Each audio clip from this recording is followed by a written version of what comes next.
Hi guys.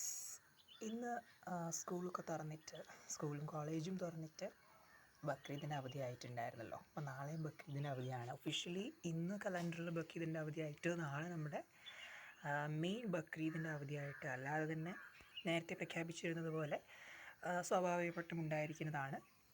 അപ്പോൾ 2 ദിവസം കിട്ടിയിരിക്കുകയാണ് ബക്രീദിൻ്റെ. അപ്പോൾ എല്ലാവർക്കും ഈദ് മുബാറക്, റംദാൻ കരീമൊക്കെ ആശംസിക്കുന്നു. ഇപ്പോൾ ഇടയ്ക്കിടയ്ക്ക് ഇങ്ങനെ പലപ്പോഴായിട്ട് പല മാസങ്ങളിലായിട്ട് വർഷത്തിൽ തന്നെ 2-3 ബക്രീദുകളാണല്ലോ നമ്മൾ കൊണ്ടാടുന്നത്. അപ്പം ഇന്നത്തെ ബക്രീദ് ദിന പ്രത്യേക പരിപാടിയായിട്ടുള്ള ഒരു വിരുന്നെന്ന് പറയാനല്ലായിരുന്നത് കഴിഞ്ഞ ഞായറാഴ്ച സംപ്രേഷണം ചെയ്തിരുന്ന Annie's kitchen Malabari biryani challenge കോൺടെസ്റ്റിൻ്റെ പുനഃസംപ്രേഷണമായിരുന്നു. നിർഭാഗ്യവശാൽ എനിക്ക് അന്നത് കാണാൻ സാധിച്ചിരുന്നില്ല. കാരണം ഞാൻ കോഴിക്കോട് ചേച്ചിയുടെ അളിയൻ്റെ വീട്ടിലായിരുന്നു.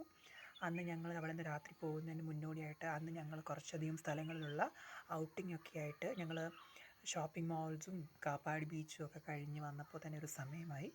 രാത്രി ഇപ്പോഴാണ് ഞങ്ങൾ എത്തിയത്. അതുകൊണ്ട് ഞങ്ങളത് മിസ് ചെയ്തു.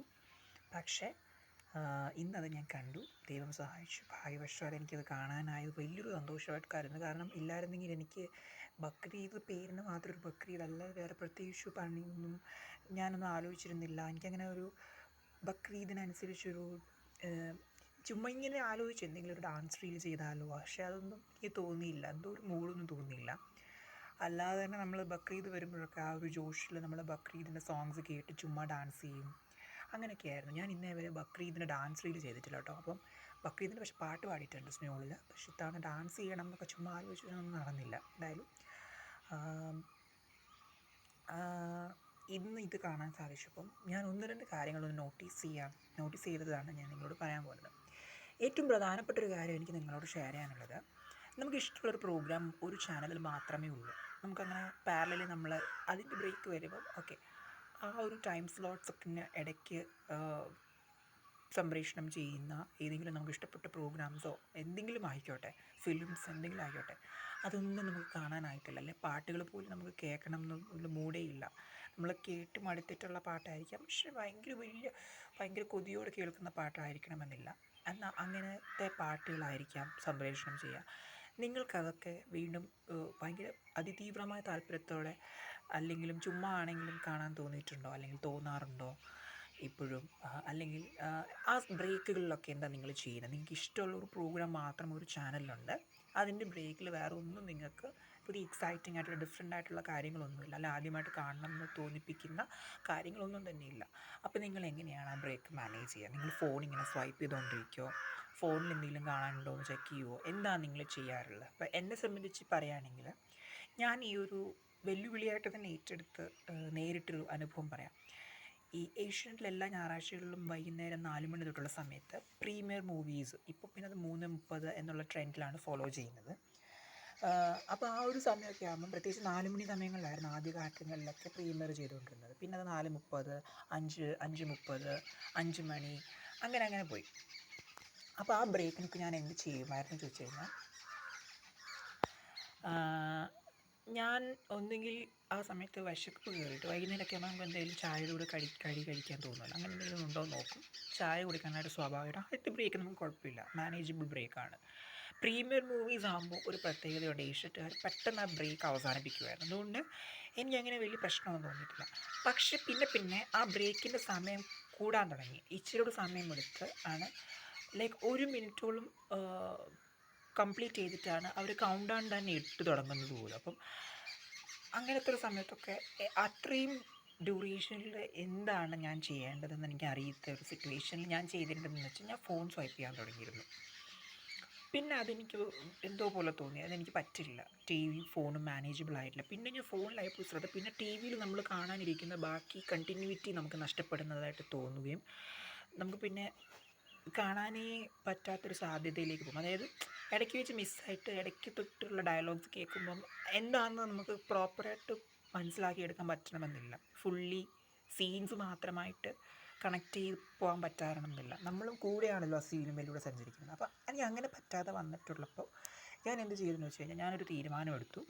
ഞാൻ ഇനി ടി വിയുടെ പ്രീമിയറിനിടയ്ക്ക് ഫിലിമിൽ ഇടയ്ക്ക് ഒരിക്കലും ഞാൻ എന്ത് ചെയ്യില്ല, ഫോൺ നോക്കില്ല തീരുമാനിച്ചിട്ട്. പിന്നെ ഞാൻ നോക്കാതായി. അപ്പോഴടുത്ത പ്രശ്നം ഞാൻ ആലോചിച്ചത്, അപ്പോൾ ബാക്കി ചാനൽസിലൊന്നും ഇതുപോലെ ഇൻട്രസ്റ്റിംഗ് ആയിട്ടുള്ള കോണ്ടൻറ്റുകൾ എനിക്ക് പേഴ്സണലി തോന്നിയിട്ടില്ല കാണാൻ. ബിക്കോസ് അങ്ങനത്തെ ഒരു കോണ്ടൻറ്റും കണ്ടില്ല. ചുമ്മാ നമ്മൾ എപ്പോഴെങ്കിലും കേട്ടിട്ടുള്ള പാട്ടുകളായിരിക്കാം. നോർമലി നമുക്കൊക്കെ ഇഷ്ടമാണ്. അത് ഇറങ്ങുന്ന സമയത്ത് ഭയങ്കര ഇഷ്ടമായിട്ട് നമ്മളിങ്ങനെ ഭയങ്കര ക്രേസി ആയിട്ട് കളിച്ചിട്ടുണ്ട്. ഇപ്പം ആ ക്രേസ് ഒന്നും ഇല്ല, കുറഞ്ഞു. ഒരു മൂഡില്ല അതിൻ്റെ കൂടെ ഡാൻസ് കളിക്കാനോ അല്ലെങ്കിൽ ഇങ്ങനെ എൻജോയ് ചെയ്യാനോ ഒന്നും. അങ്ങനത്തെ ഒരു ജിൽ മൂഡൊന്നും ആയിരുന്നില്ല. ഇന്നാണെങ്കിലും ഞാനത് ഫേസ് ചെയ്തു കേട്ടോ. ഞാനത് പറയാൻ കാരണം, ഇന്ന് ആ ബിരിയാണി ചാലഞ്ച് കാണുന്നതിനിടയ്ക്ക് ഫേസ് ചെയ്തൊരു ഇഷ്യൂ ആണിത്. ഇങ്ങനൊരു പ്രശ്നം നേരിടുമ്പോൾ നമ്മൾ എന്താ ചെയ്യേണ്ടതെന്ന് ചോദിച്ചു കഴിഞ്ഞാൽ, എനിക്ക് കറക്റ്റായിട്ട് പറയാൻ അറിയില്ല അതിനെപ്പറ്റി. ഫോൺ നോക്കാതിരിക്കുക ഫസ്റ്റ് ഓഫ് ഓൾ. കാരണം നമുക്കൊരു ടെൻഡൻസി ഉണ്ടാവും, ഒന്നും കാണാനില്ല എന്നാൽ പിന്നെ ഫോൺ നോക്കിയേക്കാമെന്ന് തോന്നിയേക്കും. പക്ഷേ ഫോൺ നോക്കണം എന്ന് യാതൊരു നിർബന്ധവും ഇല്ല. നമ്മൾ ചെയ്യാൻ ബാക്കി വെച്ച എന്തെങ്കിലും കാര്യങ്ങളുണ്ടാവുമല്ലോ. ഇപ്പോൾ ഫോർ എക്സാമ്പിൾ, അതായത് നമ്മളിപ്പോൾ വായിക്കാൻ ഇൻട്രസ്റ്റ് ആയിട്ട് ഒരു മൂഡിൽ അങ്ങ് എടുത്തിട്ടുണ്ടാകും ഒരു ദിവസം. പക്ഷെ നമ്മൾ പിന്നെ അത് മറന്നുപോയി. വായനയുടെ കാര്യമേ മറന്നിട്ട് നമ്മൾ വേറെ ബിസിനസ്സിലേക്ക് നോർമലി ഫോൺ നോക്കുന്ന പോലെയും നമ്മുടെ ദിനകൃത്യങ്ങളിലൊക്കെ ഏർപ്പെടുന്നത് കൂടാതെ വായിക്കാൻ നമ്മൾ സമയം കണ്ടെത്താൻ നമുക്ക് മടിയാവും, അല്ല നമ്മൾ മറന്നുപോകും. അത് നമുക്ക് വേണമെങ്കിലൊന്ന് സ്റ്റാർട്ട് ചെയ്യാം. അതായത് ഇപ്പോൾ വായിക്കുമ്പോൾ നിങ്ങൾക്ക് concentration level at A time manage ചെയ്യാൻ പറ്റുമോ? ടി വി കാണുകയും വേണം, അതിനിടയ്ക്ക് വായിക്കുകയും വേണം. നിങ്ങൾക്കത് മാനേജ് ചെയ്യാൻ പറ്റുമോ നോക്കുക. നിങ്ങളുടെ ബ്രെയിൻ അതിനനുസരിച്ചൊന്ന് പരിശീലിപ്പിച്ചെടുക്കുക. നിങ്ങളുടെ ബ്രെയിൻ ഇതിൽ മാത്രം ട്യൂൺഡ് ആയിരിക്കുന്നുണ്ട്, ടി വിയിൽ മാത്രം ട്യൂൺഡ് ആയിരിക്കുന്നുണ്ട്, പാരലലി ഇക്കാര്യത്തിലേക്ക് ട്യൂൺ ചെയ്യാൻ പറ്റുമോ, കൊണ്ടുവരാൻ പറ്റുമോ നോക്കിയതിന് ശേഷം അത് വിജയിക്കുന്നത് വരെ നിങ്ങളത് ചെയ്തുകൊണ്ടിരിക്കാം. വൺസ് നിങ്ങളത് വിജയിച്ചെന്ന് ഫീൽ ചെയ്ത് കഴിഞ്ഞാൽ ചിലപ്പം അതൊരു ദിവസം കൊണ്ട് നടക്കണമെന്നില്ല. ഇങ്ങനെ നിങ്ങൾ കണ്ടിന്യൂസ്ലി വരുന്ന ദിവസങ്ങളിലുണ്ടല്ലോ, ഇതുപോലെ പിന്നീട് ഏതെങ്കിലും ദിവസങ്ങൾ വരുമ്പോൾ നിങ്ങൾക്കത് തോന്നുകയാണെന്നുണ്ടെങ്കിൽ, ഇപ്പോൾ എന്നെ സംബന്ധിച്ച് ഞാൻ പറയുകയാണെങ്കിൽ, എനിക്ക് വായിക്കാനുള്ള മൂഡുണ്ടായിരുന്നില്ല. ഇന്നത്തെ അനുഭവം വെച്ചാൽ ഞാനീ പറഞ്ഞത്, എനിക്ക് വായിക്കാനുള്ള മൂഡുണ്ടായിരുന്നില്ല, ഫോണും നോക്കാനുള്ള മൂഡുണ്ടായിരുന്നില്ല. അതുകൊണ്ട് ഞാൻ എന്ത് ചെയ്തെന്ന് വെച്ച് കഴിഞ്ഞാൽ, ഞാൻ സഹിച്ചിരുന്ന് കണ്ടു. അതായത് ഞാൻ ബാക്കി ചാനൽസിൽ വന്ന പ്രോഗ്രാംസ് നോക്കി. പ്രത്യേകിച്ച് വലിയ ഇൻട്രസ്റ്റിംഗ് ആയിട്ടൊന്നും ഉണ്ടായിരുന്നില്ല. ഏഷ്യൻ മൂവീസിൽ മംഗൾവാരം എന്ന് പറഞ്ഞ മൂവിയുടെ മലയാളം ഡബ്ബായുള്ള ചൊവ്വാഴ്ച ടെലികാസ്റ്റ് ചെയ്തു. പക്ഷേ എനിക്കത് കാണണം തോന്നിയില്ല. അതിലെനിക്ക് അറിയാവുന്ന ആക്ടേഴ്സ് ഒന്നും ഉണ്ടായിരുന്നില്ല. പിന്നെ കേരള വിഷയ ചാനലിൽ സ്കൂൾ ഡയറി എന്ന് പറഞ്ഞ സിനിമ, അപ്പോൾ ആ സിനിമയാണ് ടെലികാസ്റ്റ് ചെയ്യുന്നതെന്ന് എനിക്ക് മനസ്സിലായില്ല. ഒരു പ്രത്യേക സ്കെയിലിലുള്ള, പ്രത്യേക സിനിമാറ്റോഗ്രാഫിയിലുള്ള മൂവി, പ്രത്യേക പേസിൽ പോകുന്ന മൂവി, ആ കൈൻഡ് ഓഫ് മൂവീനെ എങ്ങനെയാണ് എക്സ്പ്രസ് ചെയ്യണമെന്ന് കറക്റ്റ് എനിക്കറിയില്ല. അങ്ങനത്തെ മൂവീസ് കാണാനുള്ള ആളല്ല, അതെൻ്റെ കപ്പ് ഓഫ് ടീ അല്ല. അപ്പോൾ ഞാൻ അങ്ങനത്തെ മൂവീസ് കണ്ടിട്ടില്ല. ഇപ്പോൾ ഇത് എന്തോ എനിക്ക് കാണാൻ തോന്നി. ആരൊക്കെയോ എവിടെയൊക്കെയോ കണ്ടൊരു മുഖപരിചയം, പക്ഷേ പേരറിയില്ല. അങ്ങനെയൊക്കെ ഉള്ളത് കൊണ്ട് മാത്രം ഇതങ്ങ് കണ്ടുപോയതാണ്. റീന ബഷീർ ഉൾപ്പെടെയുള്ള ആക്ടേഴ്സൊക്കെ അതിലുണ്ട്. ഭാമ അരുൺ എന്ന് പറയുന്നത്, നിങ്ങൾ മദനോത്സവം, അതേപോലെ ഇപ്പോൾ റീസെൻ്റ്ലി ഒരു മൂവിയിൽ അഭിനയിച്ചിട്ടുണ്ടായിരുന്നു. I think ഭീമൻ്റെ വഴിയിലാണെന്നറിയില്ല, അഭിനയിച്ചിട്ടുള്ളൊരു ആക്ട്രസ്സാണ്. അവരുടെ ഫസ്റ്റ് മൂവിയാണ്. മമിത ബൈജു ഒക്കെ സ്റ്റാർട്ട് ചെയ്ത മൂവിയാണെന്ന് എനിക്ക് തോന്നുന്നു. മമിതേൻ്റെ ഒരു ഫേസ് കട്ടുള്ളൊരു കുട്ടിയൊക്കെ ഉണ്ടായിരുന്നു. മമിതയാണെന്ന് എനിക്ക് തോന്നുന്നത്. ഫൈനൽ കാസ്റ്റിൽ മമിതയുടെ പേര് ഞാൻ നോട്ട് ചെയ്തില്ല ഗൈസ്, അതിന് ശ്രദ്ധിക്കണം എന്ന് ഓർത്ത് അതും വിട്ടുപോയി. വീണ്ടും ലാസ്റ്റൊക്കെ ആയപ്പം ആ കാസ്റ്റിൻ്റെ പേര് കാണിച്ചപ്പോൾ മമിതയുടെ ഫോട്ടോ കാണിച്ചപ്പോൾ ഞാൻ മറന്നുപോയി. എനിക്ക് അതൊക്കെ ഫൈനലായപ്പോഴാണ് സ്കൂൾ ഡയറിയിൽ ഒരു പാട്ട് എൻ്റെ ഓർമ്മയിൽ വന്നു. ആ കേട്ടപ്പോൾ എനിക്ക് മനസ്സിലാവും ഇത് സ്കൂൾ ഡയറി മൂവിയാണ്. അപ്പോൾ അതെനിക്ക് മനസ്സിലായി. കാരണം ഒരു ടുവേർഡ്സ് ക്ലൈമാക്സ് ഒക്കെ ആയപ്പോഴാണ് എനിക്ക് മനസ്സിലായത് ഇത് സ്കൂൾ ഡയറി ആണെന്നുള്ളത്. ബിക്കോസ് ആ ക്ലൈമാക്സിലൊരു സീനുണ്ട്, ഒരു കുട്ടി സൈക്കിളും കുട്ടിയും താഴെ കിടക്കുകയാണ്, ജീപ്പ് ഇടിച്ച് കുട്ടിയെ കൊന്നിരിക്കുന്ന മാതിരി ഒരു സീനാണ് കാണിച്ചിരിക്കുന്നത്. അത് കഴിഞ്ഞപ്പോൾ ഈ ഒരു പാട്ട് ഞാൻ കേട്ടു. ഓക്കെ, പാരലലി ഞാൻ അമൃത ഒന്ന് വെച്ച് നോക്കി തുടങ്ങിയെന്ന് അറിയാൻ വേണ്ടി. എന്നിട്ട് വീണ്ടും സ്വിച്ച് ചെയ്തപ്പോൾ ഈ പാട്ടാണ് കേട്ടത്. അതായത് നമ്മുടെ സ്റ്റാർ സിംഗർ ഷോയിലുണ്ടായിരുന്ന നയന എന്ന് പറയുന്നൊരു കുട്ടി പാടിയിരുന്ന പാട്ടാണെന്ന് തോന്നുന്നു. നിങ്ങൾ school diary Malayalam movie songs അടിച്ചു കൊടുത്താൽ മതി, അതൊരു പാട്ടുണ്ട്. അല്ലല്ലെല്ലാം പാടി വരുന്നൊരു എന്തൊരു പാട്ടുണ്ട് കേട്ടോ. അത് ക്ലൈമാക്സിലാണ് ഞാൻ കേട്ടത്. പക്ഷെ അത് സിനിമയിൽ കേൾപ്പിച്ചിട്ടുണ്ടാവും ഒബ്വിയസ്ലി. പിന്നെ അമ്മയാണ് ആത്മാവിൻ്റെ ആളെന്ന് പറഞ്ഞ എം ജി ശ്രീകുമാറിൻ്റെ ഒരു പാട്ടുണ്ട്. പിന്നെ മലയാള മണ്ണിൻ്റെ ജന്മദിനം എന്ന് പറഞ്ഞൊരു പാട്ടുണ്ട്. ഈ മലയാള മണ്ണിൻ്റെ ജന്മദിനവും ഇപ്പം ഞാനീ പറഞ്ഞ നയന എന്ന് പറയുന്ന സിംഗർ തന്നെ പാടിയ പാട്ടാന്ന് തോന്നുന്നു. അപ്പോൾ ഇത് ആ സിംഗറാണോ പാടിയെന്ന് നിങ്ങൾ നോക്കുക. പക്ഷേ എനിക്ക് ക്രെഡിറ്റ്സിൽ നയനയുടെ പേര് ഞാനിങ്ങനെ വലുതായിട്ട് ശ്രദ്ധിച്ചില്ല. നയനയുടെ പേരായിരുന്നില്ലെന്ന് തോന്നുന്നു. എനിക്ക് കേട്ടപ്പോൾ അങ്ങനെ തോന്നി. അറിയാത്ത സിംഗറായിരിക്കാം. അപ്പോൾ എന്തായാലും ഒരു അറിയാത്ത ഡയറക്ടറും കൂടി ആയിരുന്നു അത്. അങ്ങനത്തെ ഒരു സ്കെയിൽ ഓഫ് മൂവിയാണ്. അപ്പോൾ അത് ജസ്റ്റ് ഇങ്ങനെ കണ്ടു. പിന്നെ ഇൻട്രസ്റ്റിംഗ് ആയിട്ട് ഒന്നും ഉണ്ടായിരുന്നില്ല. പിന്നെ വള്ളിയും തെറ്റി പുള്ളിയും തെറ്റിയിലെ അരേത്തു ചക്കര എന്ന് പറഞ്ഞ സോങ്ങാണ്. കേട്ടിരിക്കണം തോന്നിയില്ല. ഞാൻ ബലം പിടിച്ച് എങ്ങനെയും എനിക്ക് ഫോണും നോക്കണം എന്നില്ല, വേറെ ഒന്നും കാണാനും ഇല്ലാത്തതുകൊണ്ട് മാത്രം ഇങ്ങനെ ഗതികെട്ട് നമ്മളിങ്ങനെ കാണുമല്ലോ, അങ്ങനത്തെ ഒരു മൂഡിൽ ഇരുന്ന് കണ്ടുപോയതാണ്. അപ്പോൾ ഇന്ന് ഇതെനിക്ക് വീഡിയോ ചെയ്യണം എന്നുള്ളത് ഉടനെ എൻ്റെ മനസ്സിലോട്ട് വന്നു. കാരണം വേറൊന്നുമല്ല, അല്ലെങ്കിൽ എൻ്റെ മനസ്സിലപ്പോൾ പല ടെൻഷൻസ് കയറി വരും. ഞാനിങ്ങനെ വെറുതെ വീട്ടിൽ ഇരിക്കുമ്പോൾ എനിക്കിങ്ങനത്തെ ഫീലിംഗ് വരുന്നു. ഒബ്വിയസ്ലി വേറൊന്നും കാണാനില്ല. ഇഷ്ടമുള്ളൊരു പ്രോഗ്രാം കാണുമ്പോൾ എൻ്റെ ബ്രേക്കിന് വേറൊന്നും ഇഷ്ടമുള്ളത് കാണാനില്ല. അപ്പോൾ ഞാൻ എങ്ങനെ മാനേജ് ചെയ്യുമെന്നതിനെ കുറിച്ച് ഇങ്ങനെ ബോധേഡ് ആയിരുന്നില്ല. ആ സമയത്ത് എന്താണെന്ന് വെച്ചാൽ നമുക്ക് ചെയ്യാം എന്നൊക്കെ വിചാരിച്ചിരുന്നു. പക്ഷേ ഒബ്വിയസ്ലി ആ സമയത്തൊന്നും കിട്ടിയില്ല എന്നുണ്ടെങ്കിൽ, കിട്ടണമെന്നില്ല എന്ന് എനിക്കറിയായിരുന്നു, പക്ഷെ കിട്ടിയില്ല എന്നുണ്ടെങ്കിൽ അപ്പം എന്ത് തോന്നുന്നു അപ്പം അത് ചെയ്യാം എന്നുള്ള ഇതിലായിപ്പോയി. അപ്പോൾ ഒന്നും തോന്നാത്തതുകൊണ്ട് ഒബ്വിയസ്ലി നമ്മൾ എന്ത് ചെയ്യുന്നു, ടി വിയിൽ തന്നെ ബാക്കി സോങ്സ് കേട്ടിരിക്കുക, അല്ലെങ്കിൽ whatever it happens on T V അത് കാണുക എന്നുള്ളതേ ഉള്ളൂ. പിന്നെ ഞാൻ ഈ ബിരിയാണി ചാലഞ്ച് തുടങ്ങുന്നതിന് മുന്നോടിയായിട്ട് സ്മ്യൂളിൽ പാട്ടുകൾ പാടി. അതായത് തുടരും സിനിമയിലെ കൺമണിപ്പൂവേയും കൊണ്ടാട്ടവും പാടി, കൂടാതെ മിന്നൽ വളയും പാടി, നമ്മുടെ നരിവേട്ടയിലെ. ബിരിയാണി ചാലഞ്ചിൻ്റെ ലാസ്റ്റ് ആയപ്പോഴത്തേക്ക് ലാസ്റ്റ് ബ്രേക്കിന് എൻ്റെ രണ്ടാമത്തെ ചേച്ചി മാതൃഭൂമിയിൽ ഓപ്പറേഷൻസ് മാനേജറാണ്. ചേച്ചി ഹോസ്റ്റ് ചെയ്യുന്നത്. ചേച്ചിക്ക് കമ്മ്യൂണിക്കേഷൻ സ്കിൽസ്, റൈറ്റിംഗ് സ്കിൽസ് ഭയങ്കരമായിട്ടുണ്ട്. She use to write contents as a content writer after she did her public relations masters in Stella Maris Chennai. അപ്പോൾ അങ്ങനത്തെ ഒരു പ്രത്യേക ഇൻട്രസ്റ്റോടുകൂടി പാഷനറ്റായിട്ട് മിടുക്കിയായിട്ട് അതിലൊക്കെ ശോഭിച്ച് തിളങ്ങി വന്ന ഒരാളായതുകൊണ്ട് ആ ഒരു ബാക്ക്ഗ്രൗണ്ടിലൂടെ മാതൃഭൂമിയിൽ she use to host this podcast. Already shoot ചെയ്തതൊക്കെ ഇപ്പോഴൊക്കെയാണ് റിലീസ് ചെയ്യുന്നത്, എല്ലാ ഫ്രൈഡേയ്സിലും. ഇന്നെന്തോ ഭാഗ്യത്തിന് അത് കാണാൻ റിലീസ് ആയി. നേരത്തെ 6 മണിയായപ്പോൾ റിലീസായി. കഴിഞ്ഞ ആഴ്ച വരെ അത് നേരത്തെ റിലീസായി. പക്ഷെ ഞാൻ കാരണമൊന്നും നിൽക്കാൻ പോയില്ല. എനിക്ക് ദൈവം ഒരു എന്താ പറയുക നിമിത്തമാക്കി തന്നതായിരിക്കാം ആ സമയത്ത് അത് കണ്ടു തുടങ്ങുമെന്ന് പറഞ്ഞിട്ട്. ഇന്നൊരു ഏതോ ഒരു അറിയാത്തൊരു ഗസ്റ്റാണ്, ഈ അറിയാത്ത കുറേ ഗസ്റ്റുകളെയാണ് മാതൃഭൂമി കൊണ്ടുവരുന്നത്. കാലിഗ്രഫിസ്റ്റ്, റൈറ്റേഴ്സ് ഉൾപ്പെടെയുള്ള ആ ടൈപ്പ് ഓഫ് കാറ്റഗറിയിൽ നിന്ന് വരുന്ന ആൾക്കാരെയാണ് കൂടുതലായിട്ട് ഗസ്റ്റുകളായിട്ട് കൊണ്ടുവന്നിട്ടുള്ളത്. വിച്ച് മീൻസ് അങ്ങനെയുള്ളവരെയാണ് കൂടുതൽ പ്രിഫർ ചെയ്യുന്നതെന്ന് തോന്നി. അല്ലാതെ സാധാരണ നമ്മൾ ഈ നോർമൽ കാണുന്ന സോ കോൾഡ് ടിപ്പിക്കൽ സെലിബ്രിറ്റീസിനെയോ അല്ലെങ്കിൽ ഇൻഫ്ലുവൻസേഴ്സിനെയോ ലെസ് പോപ്പുലർ ഇൻഫ്ലുവൻസേഴ്സിനെയോ ട്രെൻഡിങ് ആയിട്ടുള്ള ആൾക്കാരെ ഒന്നും ആയിരിക്കില്ല മാതൃഭൂമി ഇൻവൈറ്റ് ചെയ്യുന്നത്. അങ്ങനത്തെ ഒരു ഡെക്കോറം കീപ്പ് ചെയ്യുന്ന, ഒരു പ്രൊഫഷണലിസം കാത്തു സൂക്ഷിക്കുന്ന ഒരു അറിയപ്പെടുന്ന സ്ഥാപനം തന്നെ ആയതുകൊണ്ടായിരിക്കും ആ ടൈപ്പ് ഓഫ് ടേസ്റ്റിലുള്ള ആൾക്കാർക്ക് വേണ്ടിയിട്ട് കണക്റ്റബിൾ ആവാനായിട്ട് ഇങ്ങനെയുള്ള ടൈപ്പ് ഓഫ് ഗസ്റ്റുകൾ കൊണ്ടുവരുന്നത്. അതിങ്ങനെ ജസ്റ്റ് കണ്ടു തുടങ്ങി. എന്നിട്ട് ഞാനത് എൻ്റെ ഫ്രണ്ട്സ് ഗ്രൂപ്പിലേക്കും സ്റ്റേറ്റസും ഒക്കെ ആയിട്ട് ഷെയർ ചെയ്തുകൊണ്ടിരുന്നു. അറ്റൻഡ് ചെയ്ത് കഴിഞ്ഞപ്പോൾ കറക്റ്റ് ഏതാണ്ട് തുടങ്ങാറ്. പിന്നെ ഇടയ്ക്ക് ഞാനൊന്ന് മുറ്റത്ത് വന്നപ്പോൾ അമ്മ അവിടെ പോച്ചൊക്കെ പറിച്ചുകൊണ്ടിരിക്കുന്നത് കണ്ടു. പിന്നെ അമ്മ അവിടെ കസേരയിൽ റെസ്റ്റ് ചെയ്തുകൊണ്ടിരിക്കുകയാണ്, ഫോണിൽ എന്തൊക്കെയോ കേട്ടുകൊണ്ട്. കൂടെ ഡാഷ് മോൾ എന്ന് പറഞ്ഞ ഒരു ഡാഷ് പട്ടിയുണ്ട്. ഇടയ്ക്കിടയ്ക്ക് ഇവിടെ ഞങ്ങൾ വീട്ടിലോട്ട് വരും. കുറച്ച് സമയമൊക്കെ ഭയങ്കര രസമാണ് കേട്ടോ. ചുമ്മാ അതിങ്ങനെ വന്നിരിക്കും. പ്രത്യേകിച്ചൊന്നുമില്ല, വീടിനകത്തോട്ടൊന്നും കയറ്റാൻ സമ്മതിക്കില്ല. കാരണം അകത്തോട്ട് കയറി വന്നു കഴിഞ്ഞാൽ പിന്നെ അതെന്തൊക്കെ ചെയ്യുമെന്നൊന്നും അറിയില്ല. അതുകൊണ്ട് അകത്തോട്ട് കയറ്റണം എന്നേ തോന്നിയിട്ടില്ല.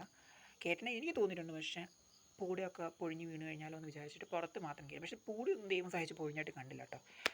എന്നാലും നമ്മളൊരു സേഫ്റ്റിക്ക് വേണ്ടി, കാരണം ഇത് എവിടെയൊക്കെ കറങ്ങിയിട്ട് വരുന്നറിയില്ല. പിന്നെ മാത്രമല്ല, ജയമപ്പയുടെ വീട്ടിൽ കൂട്ടിൽ, എൻ്റെ വല്യപ്പയുടെ വീട്ടിൽ കൂട്ടിൽ ജയമപ്പ അടച്ചിടും. അപ്പം അതുകൊണ്ട് അവിടെ അങ്ങനെ സ്റ്റക്ക് ചെയ്ത് കിടക്കുമ്പോൾ ജയമപ്പ അഴിച്ചു വിടുന്ന കൂട്ടത്തിൽ ഇങ്ങനെ വരുന്നതാണ് കേട്ടോ. ആദ്യമൊക്കെ ഉച്ച സമയത്ത് വരുമായിരുന്നു, പിന്നെ വൈകുന്നേരം ആവാൻ തുടങ്ങി. ഇന്നും എന്തോ അത് വന്നു. അങ്ങനെ ഞാൻ പുറത്തിറങ്ങിയപ്പോൾ കാണാൻ സാധിച്ചു. അപ്പോൾ അങ്ങനെ പോയി. അപ്പോൾ ഞാൻ പറഞ്ഞു വന്നതാണ്, നമുക്ക് ഇഷ്ടമുള്ളൊരു കാര്യം നമുക്കൊന്നും ടി വിയിൽ കാണാനില്ലെങ്കിൽ ഫോൺ നോക്കാതിരിക്കുക എന്തായാലും. കാരണം അല്ലാത്ത പക്ഷേ എല്ലാം നമ്മൾ ഫോണിലായിരിക്കുമല്ലോ. അപ്പോൾ ആ ഒരു കുറച്ച് സമയം ഫോൺ നോക്കാതിരുന്നിട്ട് ബാക്കി വായിക്കണമെങ്കിൽ വായിക്കാം, എഴുതാൻ തോന്നുമെങ്കിൽ എഴുതാം, നിങ്ങൾക്ക് എന്ത് ചെയ്യാൻ തോന്നുന്നത് അത് ചെയ്യാം. ഒന്നും ചെയ്യാൻ തോന്നിയില്ലെങ്കിൽ ഗതി കെട്ടിട്ടാണെങ്കിലും ടി വിയുടെ മുമ്പിലിരുന്ന് ബലം പിടിച്ച് കാണണം എന്നില്ലെന്നാണ് എൻ്റെ അഭിപ്രായം. ഞാനതിലൂടെ കടന്നു പോകുന്നെങ്കിലും എനിക്കൊരു നേട്ടമില്ല. അതുകൊണ്ടാണ് ഞാനീ പറയുന്നത്. ഒബ്വിയസ്ലി നമ്മളൊരിക്കലും നമുക്ക് നേട്ടമില്ലാത്ത കാര്യം മറ്റൊരാളോട് പറയേണ്ട കാര്യമില്ലല്ലോ, പറയില്ലല്ലോ. അതുകൊണ്ട് ഞാനും ഫിഗർ ഔട്ട് ചെയ്തുകൊണ്ടിരിക്കുകയാണ്. ഞാൻ ഇതുപോലെ ഇതിന് മുമ്പ് പറഞ്ഞിട്ടുണ്ടായിരുന്നു, പക്ഷേ ഇത് ആൾക്കാരിലേക്ക് എത്തിയിട്ടില്ലെന്നാണ് തോന്നുന്നത്. എത്തിയിട്ടുള്ളൊരു ഓർമ്മ, പക്ഷേ ഏതിലാണ് ഞാൻ പറഞ്ഞതെന്ന് എനിക്കറിയില്ല കേട്ടോ. അപ്പോൾ എനിക്ക് അത്ര കാര്യം പറയാനുണ്ടായിരുന്നുള്ളൂ. അങ്ങനെയൊക്കെയാണ് എൻ്റെ ഇപ്പോഴത്തെ ജീവിതം പോകുന്നത്. വളരെ സിമ്പിൾ കാഷ്വൽ ഒരു ലൈഫായിട്ട് പോകുന്നു. അപ്പോൾ എല്ലാവർക്കും നല്ലൊരു ബക്രീദ് രാവ് ആശംസിക്കുന്നു. ബക്രീദ് വൈകുന്നേരം ആശംസിക്കുന്നു. വൈകുന്നേരം കഴിയാറായി, സന്ധ്യ മയങ്ങി മൂവന്തിയായി, രാത്രിയിലേക്ക് നമ്മൾ പോകുന്നു. സൂര്യൻ അസ്തമിക്കാറായി.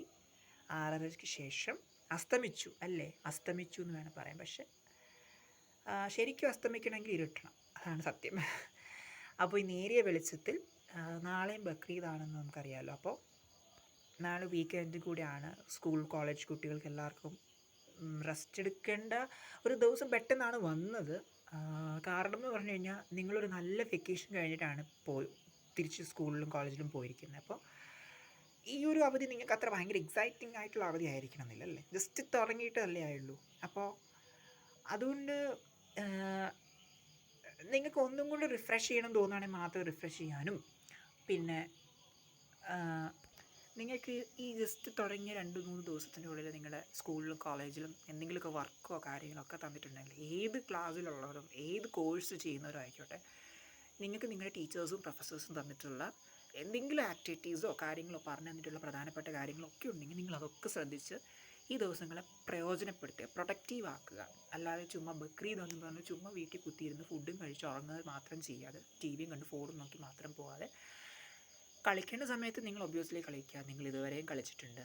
ടൂറൊന്നും എന്തായാലും നമുക്ക് ഈ ബക്രീദിനുള്ളിലൊന്നും പോകാൻ പറ്റത്തില്ല. അപ്പോൾ നിങ്ങൾ എന്ത് ചെയ്യുക? അങ്ങനെ ആരും പോകാറില്ലല്ലോ. അതുകൊണ്ട് നിങ്ങൾക്ക് എവിടെയെങ്കിലും ബന്ധു വീടുകളിൽ വിസിറ്റ് ചെയ്യാനുണ്ടെങ്കിൽ പോവാം. അല്ലെങ്കിൽ നിങ്ങൾക്ക് പ്രൊഡക്റ്റീവായിട്ട് നിങ്ങളുടെ കഴിവുകൾ പ്രദർശിപ്പിക്കാം വീട്ടിലിരുന്നുകൊണ്ട്.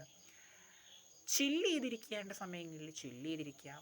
പക്ഷെ ഓൾവേസ് പ്രയോറിറ്റൈസ് യുവർ റെസ്പോൺസിബിലിറ്റീസ്. അതെപ്പോഴും മുൻഗണന കൊടുത്തുകൊണ്ട് നിങ്ങൾ ബാക്കി കാര്യങ്ങളൊക്കെ സെക്കൻഡറി ആക്കി വെച്ചുകൊണ്ട് നിങ്ങളുടെ പ്രയോറിറ്റീസ് എല്ലാം പൂർത്തിയാക്കിയ ശേഷം മാത്രം ചില്ല് ചെയ്യുക. ഞാൻ നിങ്ങളെ മോട്ടിവേറ്റ് ചെയ്യാനുള്ള കാരണം ഇത്രയേ ഉള്ളൂ. എൻ്റെ അനുഭവങ്ങളുടെ പുറത്താണ് ഞാൻ ഈ പറയുന്നത് കേട്ടോ. ഞാനൊരു കൂടുതൽ ചിൽ മോഡിലുള്ള പേഴ്സണാണ്. എൻ്റെ റെസ്പോൺസിബിലിറ്റീസൊക്കെ ചെയ്യുമ്പോൾ എനിക്ക് ഭയങ്കര സ്ട്രെസ് ഉണ്ടാവും. റെസ്പോൺസിബിലിറ്റീസ് മാക്സിമം ചെയ്തെടുക്കാൻ ശ്രമിക്കും. പക്ഷേ ഏറ്റവും കൂടുതൽ ചിൽ മോഡിലായിരിക്കുന്നതുകൊണ്ട് ചില്ല് ചെയ്യാനുള്ള ടെൻഡൻസി കൂടും. ഒരു റെസ്പോൺസിബിലിറ്റി ചെയ്യുമ്പോഴും ചുമ്മാ ഇരിക്കാൻ തോന്നും. അവിടെ നിന്ന് ഡിറ്റാച്ച് ആവാനുള്ളൊരു ടെൻഡൻസി ഉണ്ട്. പക്ഷെ അങ്ങനെ ശ്രമിച്ചാൽ അത് വളരെ പരാജയമാണ്. അങ്ങനെ ഒരിക്കലും ചെയ്യരുത്. അങ്ങനെ വീണ്ടും ചെയ്ത് ആ പാളിച്ചകൾ എത്ര നമ്മൾ ഉണ്ടായാലും നമ്മളതിൽ നിന്ന് പഠിച്ചില്ല എന്നുണ്ടെങ്കിൽ നമ്മളേ ഒരു പരാജയമായി പോകും. അതുകൊണ്ട് അങ്ങനെ ആകരുത്. നമ്മളൊരു മോഡലാവണം മറ്റൊരാൾക്ക്. അതുകൊണ്ട് നമ്മളും നമ്മുടെ രീതിക്ക് നമ്മൾ നന്നായിട്ടൊന്ന് വർക്ക് ചെയ്യാനായിട്ട് ശ്രമിക്കുക. ചെറിയ രീതിയിലെല്ലാം തുടങ്ങുക. മെല്ലെ നമ്മൾ ആ ഒരു ഫ്ലോയിലങ്ങ് എത്തും. ആ ഒരു ഗ്രിപ്പ് കിട്ടിക്കഴിഞ്ഞാൽ പിന്നെ ഓട്ടോമാറ്റിക്കലി നമ്മളൊരു സൂപ്പർ ഡ്യൂപ്പർ ഹാർഡ് വർക്കർ ആവുന്നതാണ് എൻ്റെ പ്രതീക്ഷ. അയ്യോ, ഞാൻ എത്രയൊക്കെ പറയണമായിരുന്നല്ലോ. ജസ്റ്റ് ഒന്നുമില്ല കേട്ടോ, ഞാൻ വെറുതെ ഇരിക്കുമ്പോൾ പറഞ്ഞൊന്നുമല്ല. നമ്മൾ എന്താ പറയുക, എൻ്റെ ഈ ഒരു ഫേസിലൂടെ കടന്നു പോകുന്ന എന്നെപ്പോലെയുള്ള കോളേജ് ഡിഗ്രി കഴിഞ്ഞിരിക്കുന്ന പോസ്റ്റ് ഗ്രാജുവേഷൻ ചെയ്യാനായിട്ട് കാത്തിരിക്കുന്ന, അല്ലെ പോസ്റ്റ് ഗ്രാജുവേഷന് പകരം ഒരു ജോബ് എക്സ്പീരിയൻസ് ഫ്രഷറായിട്ട് നോക്കുന്ന ആൾക്കാർക്കൊക്കെ കൂടി വേണ്ടിയിട്ടാണ് ഞാൻ ഈ വീഡിയോ ഡെഡിക്കേറ്റ് ചെയ്യുന്നത്. അപ്പോൾ അവർക്ക് വേണ്ടിയുള്ള കാര്യമല്ല ഞാൻ ഇത്ര നാളും പറഞ്ഞത്. അപ്പോൾ അവർക്ക് വേണ്ടിയുള്ള കാര്യങ്ങളാണ് ഇനി ഞാൻ പറയാൻ പോകുന്നത്. അപ്പോൾ ഇത്ര നേരം ഞാൻ പറഞ്ഞത് സ്കൂൾ കുട്ടികൾക്ക് വേണ്ടി മാത്രമായിരുന്നെങ്കിൽ ഇനി ഞാൻ പറയാൻ പോകുന്നത് എന്നെ പോലെയുള്ള ഫ്രഷേഴ്സായിട്ട് അപ്ലൈ ചെയ്യാൻ ആഗ്രഹിക്കുന്ന, അപ്ലൈ ചെയ്തിട്ട് വെയിറ്റ് ചെയ്തിരിക്കുന്ന ആൾക്കാർക്ക് വേണ്ടിയിട്ടാണ്. നിങ്ങളും നിങ്ങളുടെ സ്കിൽ സെറ്റ്സൊക്കെ പോളിഷ് ചെയ്തെടുക്കുക. ഏതെങ്കിലുമൊക്കെ സ്കിൽ സെറ്റ്സ് പോളിഷ് ചെയ്യാനുണ്ടെങ്കിൽ keep on maintaining it. And നിങ്ങൾ അപ്ലൈ ചെയ്തെടുത്തു നിന്നും നിങ്ങൾ കമ്മിറ്റഡ് ആയിട്ടുള്ള ഇൻറ്റേൺഷിപ്സ് എങ്കിലും ചെയ്യുന്നുണ്ടെങ്കിൽ, അല്ലെങ്കിൽ സ്റ്റാർട്ട് ചെയ്യാനേ പോകുന്നുള്ളൂ, ഇതുവരെ ഒന്നും ആയിട്ടില്ലെന്നുണ്ടെങ്കിൽ keep on waiting and parallelly apply ചെയ്യണമെങ്കിൽ അപ്ലൈ ചെയ്യാം. That's all your choice. നിങ്ങൾ തന്നെ ഒരു വൈസ് ഡിസിഷൻ എടുക്കുക. എനിക്ക് അതിനെപ്പറ്റിയൊന്നും പറയാനില്ല. ഞാനിപ്പോഴും അത് ഫിഗർ ഔട്ട് ചെയ്തുകൊണ്ടിരിക്കുന്ന ഒരു പ്രോസസ്സാണ്. As of now and today ഞാൻ almost waiting for my internship to begin എന്നുള്ള സ്റ്റേജിലാണ് കേട്ടോ. Because I had a session with my internship incharge ആയിട്ടുള്ള എൻ്റെ college senior who runs the concern that I have been selected as an intern. അതിനുശേഷം ഒരു ഇൻറ്റേണും കൂടെ ഉണ്ടെന്ന് അറിഞ്ഞു. സോ അതും ഞങ്ങളുടെ കോളേജിൽ നിന്നുള്ള കുട്ടി ആയതുകൊണ്ട് ഇന്നോ നാളെയായിട്ട് ജോയിൻ ചെയ്യും. അതിൻ്റെ ഒരു ഡിലേയും കൂടിയാണ്. So I M waiting for that. Parallelly ഞാൻ വേറെ എവിടെയും പ്ലേസ്മെൻറ്റിലോ ഒന്നും അപ്ലൈ ചെയ്തിട്ടില്ല. ഈവൻ ആ ഓണർ തന്നെ പറഞ്ഞിട്ടുള്ള ഒരു ഗ്ലാസ് ഡോർ എന്ന് പറഞ്ഞ പ്ലാറ്റ്ഫോമിൽ പോലും ഞാൻ അപ്ലൈ ചെയ്തിട്ടില്ല. ബിക്കോസ് ഇന്ന് ഞാനൊരു വർക്ക് ചെയ്തതാണ് ഒന്നാമത്തെ കാര്യം. അതാണ് ഏറ്റവും പ്രധാനമായിട്ട് ഞാൻ അപ്ലൈ ചെയ്യാത്തതിനൊരു റീസൺ. അതൊരു റീസൺ ആണോ എന്ന് ചോദിച്ചു കഴിഞ്ഞാൽ ഇന്ന് ഞാൻ ആ വർക്ക് ചെയ്തതുകൊണ്ട് തൽക്കാലം ഞാൻ പോസ് ചെയ്തിരിക്കുകയാണ്. അതായത് ഈ കഴിഞ്ഞ ചൊവ്വാഴ്ച ഞാൻ അപ്ലൈ ചെയ്തിട്ടെന്നല്ല, കഴിഞ്ഞ ആഴ്ച അപ്ലൈ ചെയ്തിട്ട് ഈ ചൊവ്വാഴ്ച ഒരു ഇൻ്റർവ്യൂവിന് പോയിരുന്നു. ആ ഇൻ്റർവ്യൂവിൻ്റെ റിസൾട്ടിന് വേണ്ടി വെയിറ്റ് ചെയ്യുകയാണ്, എന്നിട്ട് അടുത്ത സ്റ്റെപ്പ് എടുക്കുക എന്നുള്ളതാണ്. അതുകൊണ്ട് പാരലലി വേറെ ഒന്നും ഞാൻ ചെയ്തിട്ടില്ല. അപ്പോൾ ഞാനിങ്ങനെ നിങ്ങളോട് സംസാരിച്ചിരിക്കുകയാണ്. സോ ഇന്ന് ഞാൻ ബിരിയാണി ചലഞ്ചിൻ്റെ ഒരു കേസ് പറഞ്ഞപ്പോൾ നമ്മൾ പ്രധാനപ്പെട്ട ടോപ്പിക് അതായിരുന്നല്ലോ. എനിക്ക് തോന്നിയ ഒരു പ്രധാനപ്പെട്ട വിമർശനം എന്ന് പറഞ്ഞാൽ നമ്മുടെ പാർവതി ഒരു 10 കണ്ടസ്റ്റൻസിന് ഡിഷസ് ടേസ്റ്റ് ചെയ്തു, അതോടൊപ്പം ശ്രീവിദ്യയും ടേസ്റ്റ് ചെയ്തു. ബാക്കി 10 കണ്ടസ്റ്റൻസിൻ്റെ ഓളം ടേസ്റ്റ് ചെയ്തു. എണ്ണം ഒക്കെ ശരിയായിരിക്കും. പക്ഷേ കുട്ടി അഖിലിന് ആ അവസരം എന്തുകൊണ്ട് നിങ്ങൾ അപ്പോൾ കൊടുത്തില്ല എന്നുള്ളതാണ് എൻ്റെ ചോദ്യം. എനിക്ക് ചോദിക്കാനുള്ളത് ഷോ ഡയറക്ടറിനോട്, സിന്ധു മോഹൻ മാം ആണെങ്കിൽ മാമിനോടും ഷോ പ്രൊഡ്യൂസറിനോടാണ് എനിക്ക് ചോദിക്കാനുള്ളത്. നിങ്ങൾ എന്തുകൊണ്ട്, അല്ലെങ്കിൽ അതിൻ്റെ സ്ക്രിപ്റ്റ് റൈറ്ററായിട്ടുള്ള ആൾ, നിങ്ങളുടെ സ്ക്രിപ്റ്റിൽ എന്തുകൊണ്ട് അത് ഉൾപ്പെടുത്തിയില്ല? എന്തുകൊണ്ട് അങ്ങനെ ഒരു ആശയം നിങ്ങൾ വെച്ചില്ല? നിങ്ങൾക്കതുകൊണ്ട് നിങ്ങൾക്കങ്ങനെ ആശയം തോന്നാത്തത് കൊണ്ടാണോ? എനിക്കത് ഒന്ന് മനസ്സിലാക്കണമെന്നുണ്ട്. കൃഷ്ണചന്ദ്രൻ സാർ ഇക്കാര്യത്തിൽ ഇതിലൊക്കെ ഒന്ന് ശ്രദ്ധിക്കണം. അതുപോലെ ഞാൻ സൂപ്പർ സ്റ്റാറിനെ ഒരു എപ്പിസോഡിൽ ഞാൻ വിമർശിച്ചിരുന്നു. ടുവേർഡ്സ് ലാസ്റ്റ് ആയപ്പോൾ മഞ്ജരി ടൈറ്റാനിക്കിലെ പാട്ട് പാടുകയും ബദ്രി എന്ന് പറയുന്ന കണ്ടസ്റ്റൻറ്റും പാർവതിയും ചേർന്ന് ജാക്കും റോസുമായിട്ട് അവതരിപ്പിച്ചതും അതൊക്കെ എന്ത് ടൈപ്പ് ഓഫ് ഫണ്ണാണ്. I couldn't enjoy it properly because I didn't understand the logic of that. അപ്പോൾ ഇതൊക്കെ ഇനിയും ആവർത്തിക്കാതിരിക്കാൻ വേണ്ടിയിട്ടാണ് ഞാൻ ഇപ്പോഴെങ്കിലും അപേക്ഷിക്കുന്നത്. ഇരുട്ടി തുടങ്ങുകയാണ്, ഞാനിപ്പോൾ ഓഫ് ചെയ്യാണ്. എൻ്റെ മോഹവും ആകെ ഇരുണ്ടുപോയി. സോ ഫോണിൻ്റെ ബ്രൈറ്റ്നസ് കൂട്ടിയാലും വലിയ പ്രയോജനമില്ല. അതുകൊണ്ട് ബൈ ഗൈസ്.